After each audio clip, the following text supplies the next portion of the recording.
Hey everyone, welcome back to Science of Stocks. This is the Stock Education 101 series discussing the S&P 500 Value versus Growth Part 1. So we're explaining it through the Vanguard ETFs, VOO, VOOG, and VOOV, which are the value iterations and growth iterations from the S&P 500. VOO just tracks the standard S&P 500. The S&P 500 or Standard and Poor's 500 is a stock market index that tracks the performance of the S&P 500 of the largest publicly traded companies in the United States.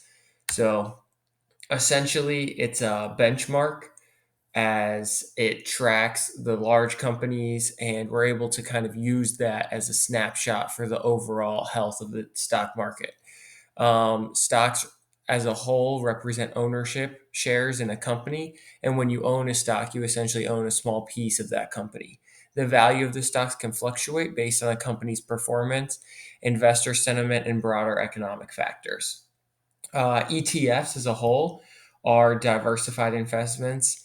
They are a type of basket of stocks, essentially. They're a fund that holds this collection of assets. They could be stocks, bonds, crypto, they could even be commodities. And they offer this diversification because of the lower costs of indexing and such like that. So it's able to be traded just like a standard stock on the exchanges that they're listed on. And they're similar to mutual funds, if you've heard of those.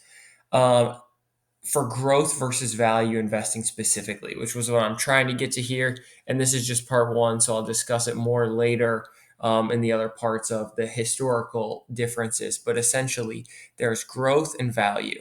And growth stocks are those that are expected to grow at an above average rate compared to others, and they often reinvest their profits and pay lower dividend yields. And these companies are typically rapidly expanding industries or sectors. Lately, it's been tech.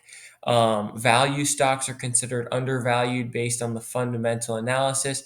They trade for less than their intrinsic value and are often seen as opportunities for investors seeking a steady income through the dividends and potential gradual appreciation. The main difference between growth and value lies on the investors seeking how the capital will appreciate, because growth investors seek major capital appreciation while value investors seek stability and income.